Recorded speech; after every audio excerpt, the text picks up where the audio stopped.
Monsieur le Premier ministre, ces derniers jours, le plan Grand Froid a été réactivé. Institutions, associations, citoyens se sont mobilisés pour aider les personnes sans abri. Demain, c'est le printemps. Mais pour des milliers de familles, cette date n'est pas source d'espoir, mais au contraire d'angoisse. Angoisse de voir l'huissier arriver, angoisse de lendemain sans toit. Le 31 mars prochain, la trêve hivernale prend fin. Quel cruel et absurde dysfonctionnement de notre République où, selon les saisons, on secourt ou on expulse sans résoudre. En 2016, plus de 15 000 expulsions ont été exécutées, près du quart en Seine-Saint-Denis. Derrière ces chiffres se cachent le plus souvent ce qu'on appelle avec pudeur les accidents de la vie.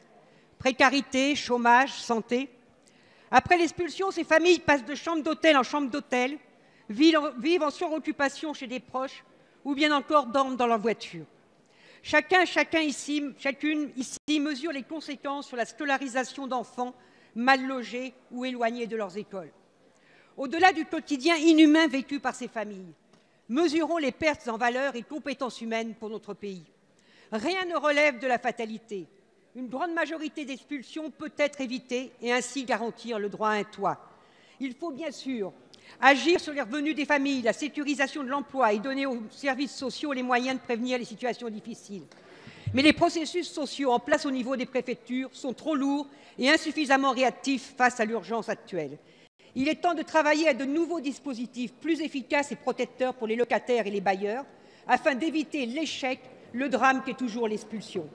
C'est dans cet objectif humaniste, Monsieur le Premier ministre, que je vous demande de décider pour cette année d'un moratoire sur l'exécution des expulsions locatives. Je vous remercie.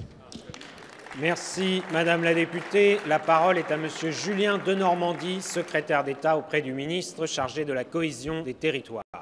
Monsieur le Président, Mesdames et Messieurs les députés, Madame la députée, vous avez raison, le sujet que vous évoquez est d'une extrême gravité.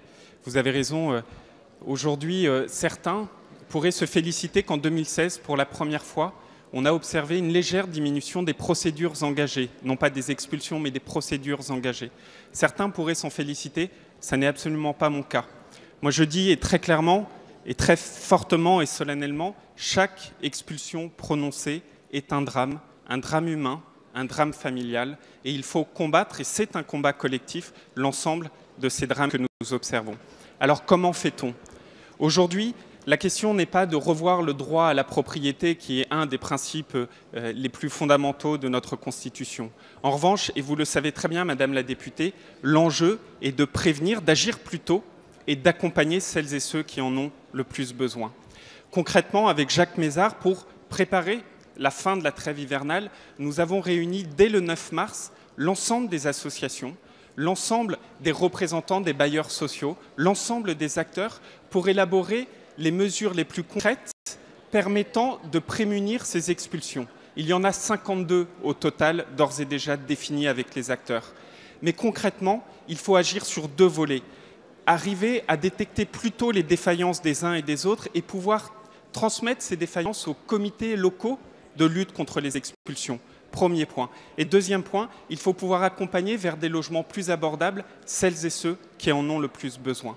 Certaines dispositions devront prendre la forme de mesures législatives et c'est pour ça que dans le projet de loi logement, que j'en suis sûr vous nous aiderez à porter, dans ce projet de loi logement, nous porterons par exemple le regroupement, le rapprochement entre la procédure d'expulsion et la procédure de surendettement. Donc vous le voyez, une approche déterminée, un combat collectif de tous pour lutter contre ces expulsions. Merci, Monsieur le Ministre.